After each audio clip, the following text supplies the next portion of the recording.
नमस्कार, स्वागत है आपका चौपाल चर्चा में। आपके साथ मैं हूं अंजू सिंह। आज का चौपाल चर्चा हमारा विशेष अंक है आत्मनिर्भर भारत अभियान के तहत। इस अंक को हम आपके लिए लेकर आए हैं। कैसे हमारा देश आत्मनिर्भर बन सकता है, किसानों की कैसे बेहतरी हो सकती है, इसी पर हम लगातार चर्चा कर रहे हैं। और आज का हमारा विषय है हर्बल से उद्धार। जी हाँ, कैसे हमारे किसान औषधीय पौधों की खेती कर सकते हैं, कैसे इसका बाजार लगातार बढ़ रहा है और कैसे विदेशी निवेश भी इसके माध्यम से हमारे देश में आ सकता है। इन सभी बातों पर विस्तार से चर्चा करेंगे और ये भी जानने की कोशिश करेंगे कि औषधीय पौधों की खेती में हमारा देश अभी कहाँ है और किस तरह की बेहतरी के लिए आत्मनिर्भर भारत अभियान में इसको लेकर प्रावधान किया गया है। और चर्चा के लिए हमारे साथ विशेष मेहमान जुड़ रहे हैं। हमारे साथ हैं डॉक्टर मनोहर पारिक। आप विशेषाधिकारी हैं आयुर्वेद एवं भारतीय चिकित्सा विभाग राजस्थान से। बहुत बहुत स्वागत है डॉक्टर पारिक आपका कार्यक्रम में। नमस्कार जी, तो जैसे कि मैंने कार्यक्रम में शुरुआत में कहा कि हर्बल से उद्धार, यानी हमारे किसान अगर हर्बल खेती करते हैं तो उनकी न सिर्फ आय में वृद्धि होगी बल्कि और भी इसके बहुत सकारात्मक परिणाम देखने को मिल सकते हैं। और जैसा कि हम देख रहे हैं कि हाल के दिनों में इम्यूनिटी बूस्टर की बहुत मांग बढ़ गई है। लोग अपनी प्रतिरोधक क्षमता बढ़ाना चाहते हैं और ऐसे में इस तरह की खेती का स्कोप भी बढ़ गया है और हम देख रहे हैं इसका बाजार भी लगातार बढ़ रहा है। तो क्या कहना चाहेंगे आप हर्बल खेती को लेकर, या फिर जो हमारे औषधीय पौधे हैं उनकी खेती को देखते हुए किस तरह का रुझान इस वक्त देखने को मिल रहा है किसानों के बीच? जब से कोरोना वायरस अपने इंडिया में आया है, जब से हर्बल की मांग बहुत ज्यादा बढ़ी है जी।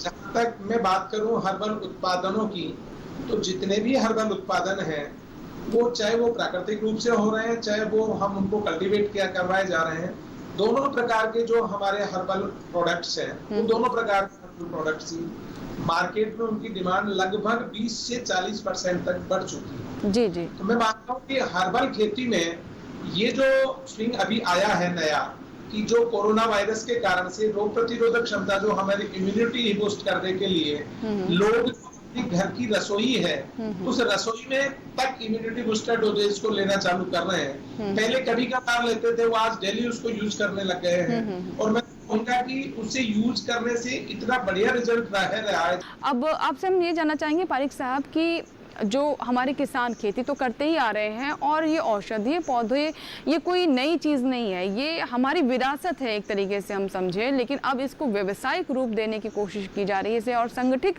करने की कोशिश की जा रही है। हमारे वो किसान जो पारंपरिक खेती करते थे वो अब इसमें रुचि दिखा रहे हैं।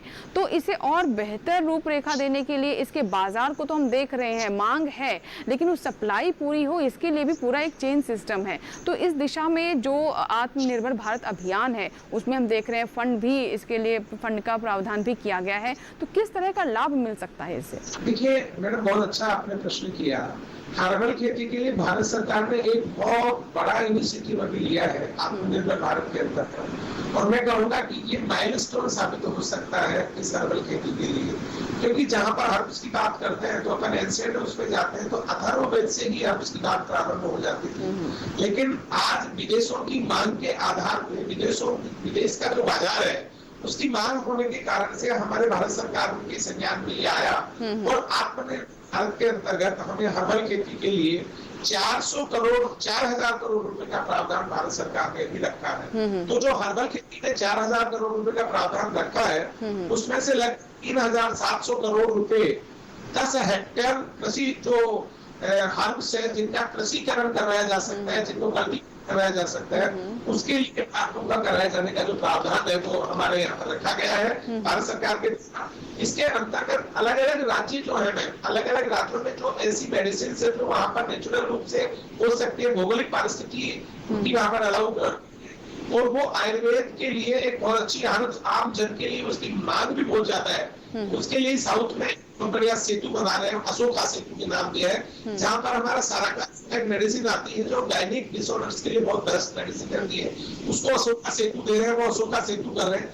गुग्गलू जो हमारे ऐसे प्रदेश हैं जैसे राजस्थान है, एमपी है, यूपी है, कुछ ऐसे प्रदेशों उसमें हमारे गुग्गलू का एक कॉरिडोर बन रहा है और हमारा 10 एक बहुत अच्छी मेडिसिन आती है, उसमें बृहद पंचकूल, बड़ी पंचकूल आती है, उसका भी कृषिकरण के लिए उसमें से एक कॉरिडोर बनाया जा रहा है। नमामि गंगे जो है उसमें भी इस हर कार्यक्रम को भारत सरकार जोड़ रही है। इसके साथ ही जो पर्वतीय शीतोष्ण वाले जो इलाके हैं उसमें भी प्रजाति की वहां पर उत्पन्न होने वाले कुछ प्रजातियों का एक कॉरिडोर डेवलप किया जा रहा है। इस प्रकार से तो में जो खासकर ऐसे हर्ब से जो छोटी लताएं हैं, छुप है, उनके साथ साथ वृक्षारोपण के भी जो बड़े वृक्ष है, बड़े बहुत पेड़ है बड़े, उनका भी वृक्षारोपण करवाया जा रहा है। अभी राजस्थान की मैं आपको बताऊं कि गुगुरु एक बहुत अच्छी चीज है जो हमारे आयुर्वेद में बहुत अच्छी मेडिसिन कही गई है, उसमें भी विलुप्त अवस्था के वो करीब है। तो उसके लिए नमामि को ये तो अपना ये कार्यक्रम जो रखा गया है, इसमें औषधीय पादपों कृषिकरण करवाने के लिए एक गुगुरु कॉरिडोर राजस्थान, एमपी और यूपी के एक सीमांत प्रदेशों में बनाने का वो है, जिसमें हम आगामी लगभग क्षेत्र में जिसमें 280 करोड़ रुपए खर्च करने वाली है भारत सरकार आगामी 2 वर्ष, और उसमें 10,000 हेक्टेयर का वो रखा है। एक बहुत अच्छा प्रोजेक्ट राजस्थान को देने में इसी के अंतर्गत है कि शंख पुष्पी जो है बहुत अच्छा है। 140 करोड़ रुपए की राशि से शंख पुष्पी के बारे में भी कार्यक्रम रखा जा रहा है। यानी मैं आपसे में बताऊं कि भारत सरकार ने आत्मनिर्भर योजना के अंतर्गत, आत्मनिर्भर भारत के अंतर्गत 4,000 करोड़ रुपए की राशि और लगभग 10 से 20,000 हेक्टेयर भूमि को चिन्हित करने का एक टारगेट रखा है, जो कि बहुत स्तुत्य प्रयास है और एक हर्बल खेती के लिए एक माइलस्टोन साबित होने जा रहा है। बिल्कुल, तो ये माइलस्टोन लैंडमार्क स्थापित करने की सरकार की तरफ से कोशिश है, और ये तो हमारी खासियत थी शायद, जिसे हम बीच में उतना उभार नहीं पाए। और हम देख रहे हैं कि हमारे यहाँ जो हर्बल प्रोडक्ट्स हैं, जो औषधीय पौधे हैं, इनकी मांग विदेशों में खूब हो रही है। और अपने अगर घरेलू बाजार की बात करें तो जैसा कि अभी हमें बताया है पारिक साहब ने कि इसमें भी 30 से 40% की मांग हाल के महीनों में देखने को मिल गई है। और ऐसे में हमारे किसान इस बाजार को पहचानते हुए इस क्षेत्र में कदम रख सकते हैं। जो किसान पहले से ही वो तो समझते ही हैं, लेकिन नए किसान भी इसमें एंट्री कर सकते हैं। और सरकार भी कई तरह के अनुदान दे रही है इस क्षेत्र को और बढ़ावा देने के लिए, बेहतर करने के लिए फंड भी एलोकेट किया गया है। फिलहाल इसी के साथ ही यहाँ वक्त एक छोटे से ब्रेक का, कहीं मत जाइएगा, ब्रेक के बाद भी चर्चा जारी रहेगी। आप देखते हैं चौपाल चर्चा।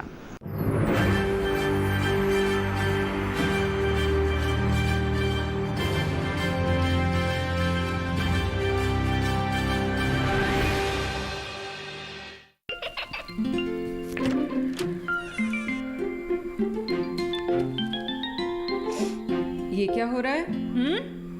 काशवी, इतने कम मार्क्स? काशू बेटा पढ़ा करो, पढ़ोगी नहीं तो आगे कैसे बढ़ोगी? मम्मा मैं भी तो आपसे यही कहना चाहती हूँ, पढ़ा करो। आप पढ़ोगे नहीं तो आगे कैसे बढ़ोगे? मतलब?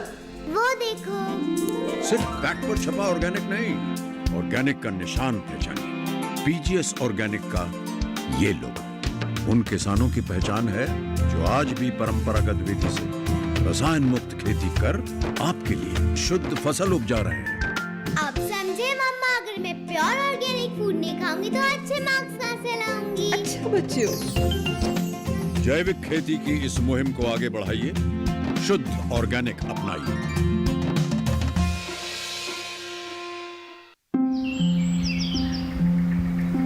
अरे अरे अरे क्या कर रहा है? इधर इधर इधर, हम बोल रहे हैं तेरे बीजू का। पुतला बोल रहा है? हाँ, पक्षियों से तो हम खेत को बचा लेते हैं, पर इन घातक रसायनों से कैसे बचाएं? मतलब? देख बेटा, तू जो ये अंधाधुंध रसायन मिलाता है ना, मिट्टी की सेहत बिगड़ने लगी है। और जब माटी ही कमजोर पड़ जाएगी तो उपज कैसे सेहतमंद होगी? हाँ? अरे पहले ऐसा नहीं था। पूछना अपने बड़े बुजुर्गों से, कैसे फसल लहलहाती थी, शुद्धता झलकती थी। हाँ, माटी भी तंदुरुस्त और लोग भी। पहली वाली बात कहाँ? पर अब तो सब यही डाले हैं। सब नहीं, आज भी लाखों जागरूक किसान परंपरागत विधि से फसल उगा रहे हैं। खर्चा कम और उपज की कीमत भी बेहतर पा रहे हैं। ठीक है भाई, मैं भी आज से जैविक खेती शुरू करूंगा। माटी से प्रेम की परंपरा है परंपरागत खेती।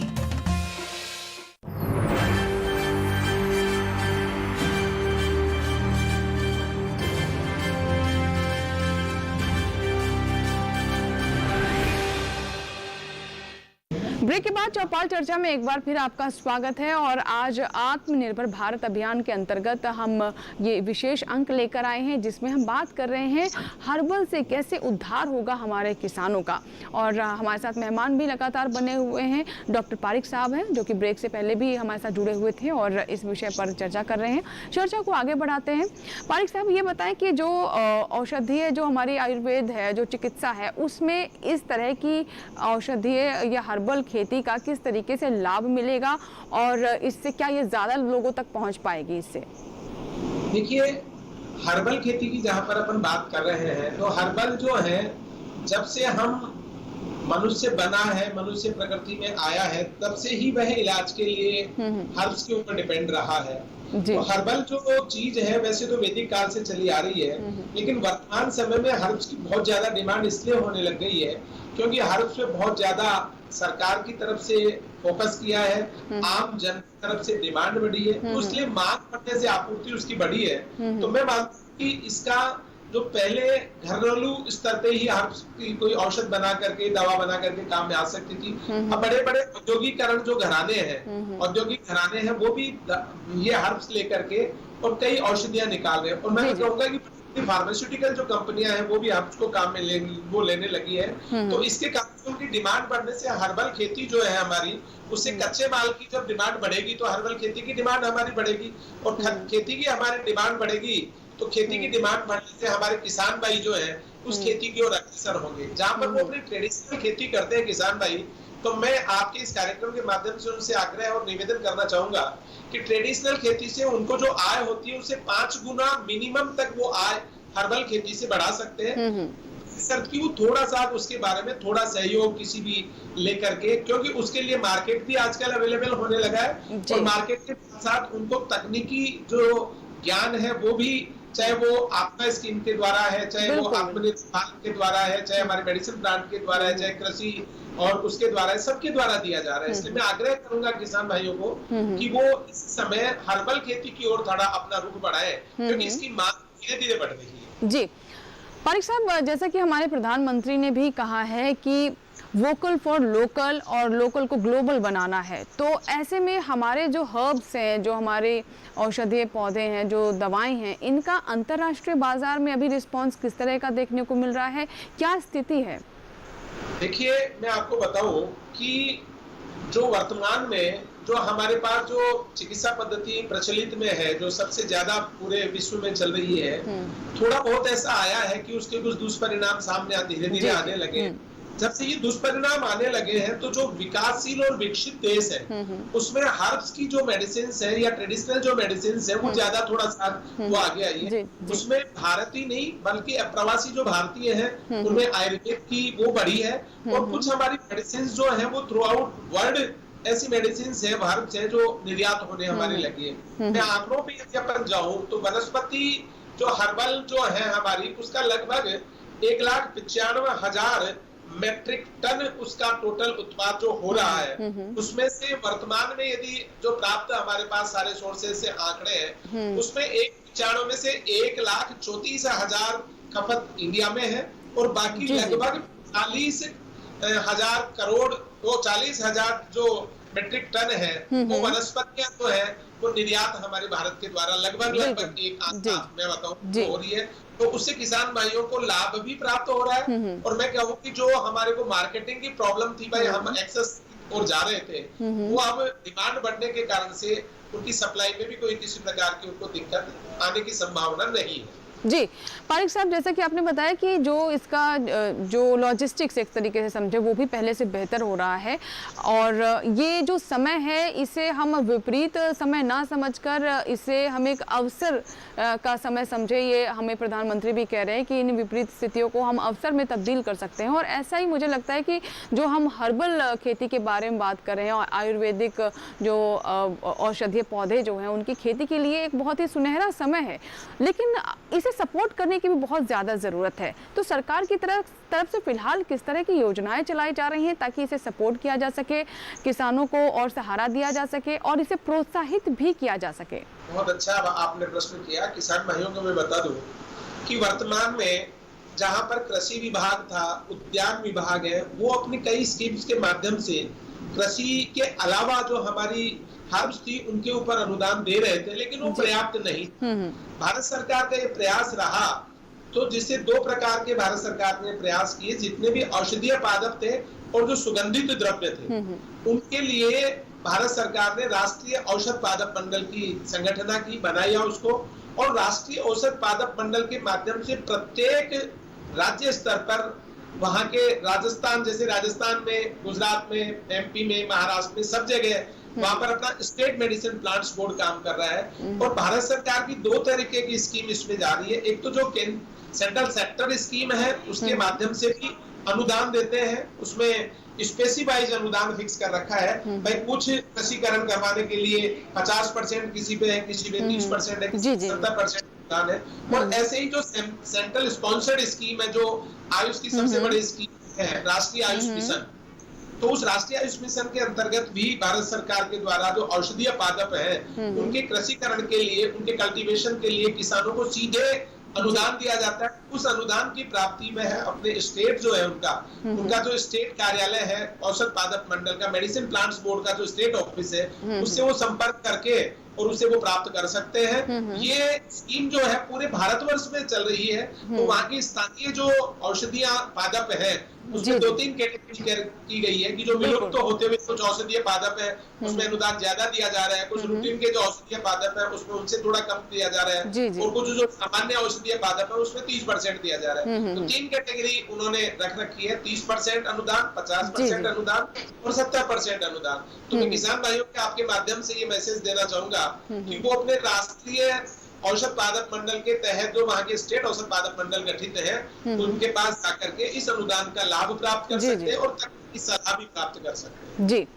जी पारिक साहब, बहुत महत्वपूर्ण बातें आपने बताई कि किसान ये जो योजनाएं हैं, जो अनुदान दिया जा रहा है, इसका कैसे लाभ उठा सकते हैं, क्योंकि योजनाएं जब तक किसानों तक नहीं पहुंचेंगी वो सार्थक नहीं साबित होंगी। और सरकार भी लगातार इस दिशा में भी काम कर रही है कि किसानों को जागरूक बनाया जाए और तमाम जो योजनाओं का लाभ है सीधे किसानों तक पहुँचे। फिलहाल वक्त हो गया है चौपाल चर्चा में यहाँ एक छोटे से ब्रेक का, कहीं मत जाइएगा, ब्रेक के बाद भी चर्चा जारी रहेगी, आप बने रहे हमारे साथ।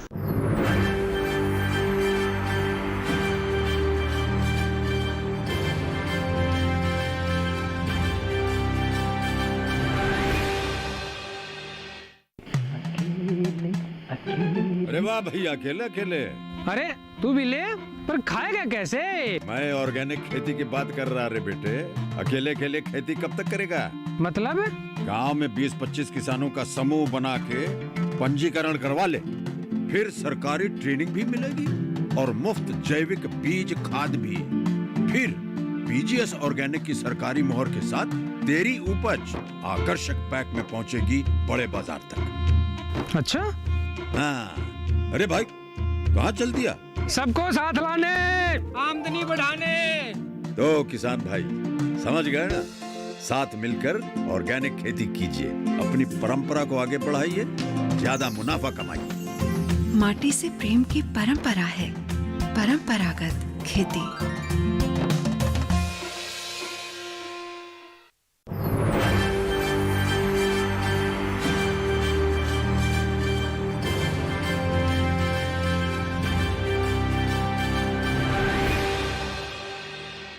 ब्रेक के बाद एक बार फिर आपका स्वागत है। आप देख रहे हैं चौपाल चर्चा, हमारा विशेष अंक आत्मनिर्भर भारत के अंतर्गत हम ये चौपाल चर्चा का अंक आपके लिए लेकर आए हैं। और आज का हमारा विषय है कि हर्बल से कैसे होगा उद्धार, यानी हर्बल से हमारे किसानों का उद्धार हो सकता है, उनकी आय में वृद्धि हो सकती है और वो और बेहतर तरीके से कृषि के क्षेत्र में अपने आप को स्थापित कर सकते हैं। हमारे साथ डॉक्टर पारिक लगातार बने हुए हैं। ब्रेक से पहले भी हमने उनसे बात की। पारिक साहब, जैसे कि आपने बताया कि अनुदान की व्यवस्था है, किसान इसका लाभ उठा सकते हैं, लेकिन बाजार तो आपने बताया कि काफी बढ़ रहा है। एक समस्या जो व्यवहारिक तौर पर किसानों के साथ देखने को मिलती है कि इस तरीके की फसलों का बाजार तो है लेकिन बाजार तक पहुंच नहीं पाते हैं और कई बार शायद इसी वजह से वो हतोत्साहित हो जाते हैं और जो पारंपरिक खेती करते आ रहे हैं, फसलें लेते आ रहे हैं, उनमें उनका ज़्यादा रुझान होता है। तो क्या मंडियों से इनको कनेक्ट करने के लिए या फिर लॉजिस्टिक्स की जो हम बात कर रहे हैं उसकी भी व्यवस्था पर ध्यान दिया जा रहा है? बहुत अच्छा आपने प्रश्न किया। यानी किसान भाइयों के साथ एक बड़ी प्रॉब्लम रहती थी कि किसान भाई औषधीय पादप की खेती तो कर लेते थे, मेडिसिन प्लांट उगा तो लेते थे, हर्बल की खेती तो कर लेते थे, लेकिन उनको उनके मार्केटिंग की बड़ी प्रॉब्लम आती थी। अब मैं सबसे पहले आपको प्रारंभ करूंगा इस मामले में आत्मनिर्भर भारत के ओर लेके जाऊंगा मैं। तो मैं आपको बताऊं कि आत्मनिर्भर भारत की जो स्कीम है उसमें जो 400 करोड़ रुपए की स्कीम रखी है, उसमें क्या है कि प्रत्येक मंडी में 5 मंडी, औषधि धाम का मतलब एक मंडी बनाएंगे वो। उस मंडी में पूर्व, पश्चिम, उत्तर, दक्षिण और मध्य 5 स्थानों को चिन्हित किया गया है। उन 5 स्थानों के माध्यम से पूरे जो भी वहां की उस एरिया के हर जो उत्पाद होते हैं, चाहे वह एग्रीकल्चर के माध्यम से या चाहे वह यानी कल्टीवेशन के माध्यम से आ रहे हैं या वो नेचुरल कलेक्शन कर रहे हैं। मैं आपको एक जानकारी बता दूं कि कुछ किसान भाई केवल नेचुरल कलेक्शन करके भी मंडियों में तक लेकर के आते हैं। तो चाहे नेचुरल कलेक्शन करके लेके आते हैं या वो खुद अपना कल्टीवेशन करके लेके आते हैं, उन किसान भाइयों के लिए भी मंडी की एक बहुत बड़ी अपॉर्चुनिटी अभी वो की है। राजस्थान स्टेट में जहां तक बात बताऊं, मैंने एक बहुत अच्छा हमने यहाँ पर प्रयोग चालू किया है कि जो हमारी कृषि विपणन मंडियां हैं, जो एग्रीकल्चर मार्केटिंग बोर्ड की मंडियां हैं, हम ये भी प्रयास कर रहे हैं कि उसमें एक काउंटर केवल औषधीय मेडिसिन के लिए लगा दिया जाए। जो मेडिसिन प्लांट्स हैं उनको ही खरीदने के लिए लगा दिया जाए। एक ऐसा भी वो कर रहे हैं कि जो हमारी गवर्नमेंट सेक्टर की जो फार्मेसी है उनके माध्यम से भी हम कोशिश कर रहे हैं कि सीधा किसान वहां पर कलेक्ट हो करके और उनको कर ले, वो कलेक्शन वहां पर ही कर ले और उनको बेच दे। तो हम भी ऐसा स्टेट में भी प्रयास कर रहे हैं और मैं कहूँ थ्रू आउट इसका लिए भारत में प्रयास हो रहा है, जिसमें नीमच मंडी का काम भी प्रारंभ हो गया है मध्य प्रदेश नीमच में, और दूसरी हिमाचल प्रदेश में उत्तर भारत की मंडी बनने जा रही है बड़ी, वो भी उसका भी कार्य थोड़ा सा प्रारंभिक चिन्हित कर ली गई है, उसका भी काम निकट चालू कर रहे हैं। तो इसलिए जो मुख्य समस्या किसान भाइयों की आती थी कि औषधीय पादपों की खेती तो वो कर लेते थे, लेकिन विपणन नहीं हो पाता था, मार्केटिंग नहीं हो पाता था, उसके लिए भी व्यवस्था भारत सरकार ने पुख्ता कर रखी है और प्रत्येक स्टेट गवर्नमेंट भी इसके लिए इनोवेशंस कर रही है। तो किसान भाई इसके लिए अब शायद किसान भाइयों को आगे परेशान नहीं होना पड़ेगा। ये मैं आपके माध्यम से किसान भाइयों को निवेदन करना चाहूंगा कि अब आप विपणन के लिए बिना किसी हिचके आप करें। इसके लिए मैं एक छोटा सा और बता दूं कि स्थानीय स्तर पे जो हमारी फार्मेसियां हैं, जो आयुर्वेद की जो फार्मेसियां होती है, जो मेडिसिन बनाती है, वो सीधे ट्रैक कर लेती है। और मैं तो एक बात बताऊं कि कुछ फार्मेसियां तो ऐसी है जो किसान भाइयों से सीधे खेती करवाती है, उनको सीधा पहले एडवांस पेमेंट देती है और एडवांस पेमेंट देकर के पर्टिकुलर किसी चीज की खेती करवा करके और उनसे आगे आकर के उनसे वो सीधे यानी खरीद लेती है, उनको कहीं मार्केट में जाने की जरूरत नहीं पड़ती है। जी ऐसी स्कीम्स आ चुकी है जिसके द्वारा खेती करने के बाद में विपणन की बहुत सुदृढ़ व्यवस्था हो सकती है। जी डॉक्टर पारिक, जैसा कि आपने बताया कि कई ऐसी कंपनियां हैं जो औषधीय पौधे हैं उनकी खेती में रुचि दिखा रही हैं, किसानों को पहले से बता दिया जाए, एक तरीके का कॉन्ट्रैक्ट फार्मिंग हम इसे कहें तो अब जी बिल्कुल। अब ये बताएं कि क्या किसी विशेष पौधों को या खास औषधीय पौधों की खेती पर अलग से अनुदान है? क्या कुछ ऐसे फसलों को चिन्हित किया गया है जिनको प्रोत्साहित करने के लिए सरकार योजना बना रही है? क्योंकि किसान ये भी समझना चाहेगा कि अगर चलिए वो औषधीय पौधों की खेती करना चाहता है तो उसमें चुनाव वो किस आधार पर करे, किसकी खेती करे जिससे उससे ज्यादा लाभ होगा? बहुत अच्छी बात बताई आपने। मैं आपको यहाँ पर ये बता दूं जानकारी के लिए मैं किसान भाइयों को कि मेरे पास जो डाटा मैंने कलेक्ट किए उसमें लगभग 1200 औषधीय प्रजातियां हैं मैम, जो कि उनका विपणन वर्तमान में पूरे भारतवर्ष में हो रहा है। लगभग 1200 ऐसी हर्ब्स है, औषधीय पौधे हैं जिनकी खेती हो रही है और मार्केट में उनका क्रय विक्रय होता है। उनमें से लगभग 250 ऐसी प्रजातियां स्पीसीज हैं जिनकी खपत लगभग 100 मेट्रिक टन पर ईयर है। यानी ऐसी कुछ औषधीय पादप हैं जिनकी प्रति वर्ष यदि मैं उनका एक डाटा लूं तो 100 मेट्रिक टन वो जो है वो खरीद उनकी मार्केट में होती है, जिसका मैं नाम यहाँ पर कुछ आपको बताऊंगा। राजस्थान के परिप्रेक्ष्य से मैं स्टार्ट करूंगा। गुग्गुल सबसे अच्छी मेडिसिन है, वो अपने यहाँ पर वो हो रही है। इसके साथ ही अश्वगंधा है, अश्वगंध जो आती है आपने देखा होगा, उसकी खेती की जा सकती है। सतावरी जो है, सतावरी की खेती की जा सकती है। सफेद मूसली की खेती की जा सकती है। संग पुष्पी की खेती की जा सकती है और आपको तुलसी की खेती की जा सकती है। जी किलो जो आती है बहुत अच्छा चला है, टेनोस्पोरा गॉर्डेनोलिया, उसकी खेती चलिए, की जा तो ये सकती तो है। बताइए आपने कि किन किन फसलों का चुनाव कर सकते हैं हमारे किसान। अंत में आपसे हम ये जानना चाहेंगे कि जैसे कि हम देख रहे हैं कि सरकार का ये भी फोकस है कि गांव के स्तर पर ही रोजगार का सृजन हो, नए अवसर पैदा हो, किसानों को बड़े शहरों पर निर्भर ना होना पड़े अपने विकास के लिए, अपनी बेहतरी के लिए। तो क्या हमारे ये किसान जो कि ऐसी फसलें लें, यानी औषधीय हर्बल खेती की हम जो बात कर रहे हैं, क्या इस तरह की इकाइयां वो अपने गांव के स्तर पर ही बना सकते हैं कि वो हर्बल उत्पाद भी वहीं पर पैदा करें? नहीं, बहुत अच्छी बात बताई आपने। मैं आपको बताऊं कि आजकल कुछ स्कीम्स हम भी दे रहे हैं, जहां पर अपनी अभी बाईबैक स्कीम की बात अपने वो की थी मैंने आपसे, वो तो एक कॉन्ट्रैक्ट फार्मिंग थी, लेकिन राष्ट्रीय आयुष मिशन में कुछ योजनाएं भारत सरकार के माध्यम से प्रत्येक स्टेट में चलाई जा रही है, जिसमें मनी प्रोसेसिंग यूनिट भी स्थापित कर सकता है किसान, और उसके साथ ही वो वैल्यू एडिशन कराने के लिए भी उसमें कुछ ट्रेनिंग भी ले सकता है, और पैकेजिंग के लिए भी कुछ ट्रेनिंग ले सकता है। तो वहां के जो औषध पादप मंडल है, उनके माध्यम से वह किसान अपने औषध पादप मंडल यानी मेडिसिन प्लांट्स बोर्ड के संपर्क करके और इन स्कीम्स को ले सकता है, जहां पर छोटी छोटी वो मिनी प्रोसेसिंग यूनिट जो है किसान अपने स्थापित कर सकते हैं, और उनको वहां पर रजिस्ट्रेशन करवा करके उनका वहां पर अनुज्ञापत्र लाइसेंस लेकर के, स्टेट का लाइसेंस लेकर के उसका वितरण कार्य वो सीधे भी कर सकता है। जी पारिक साहब, कार्यक्रम को समाप्त करने का समय, इसलिए मैं बहुत कम शब्दों में आपसे जानना चाहूंगी, जो एफपीओ की हम बात कर रहे हैं, नए एफपीओ बनाए जाएंगे, तो इससे उसको भी जोड़ा जा सकता है? हाँ, बहुत अच्छी बात बताई आपने कि उनसे भी आराम से जोड़ा जा सकता है, कोई दिक्कत नहीं है। एफपीओ के माध्यम से भी आप किसानों को उसके माध्यम से जोड़ करके और प्रोसेसिंग आप काम कर सकते हैं, किसान भाइयों से लाभ प्राप्त कर सकते हैं। बिल्कुल, बहुत बहुत शुक्रिया पारिक साहब हमसे बात करने के लिए।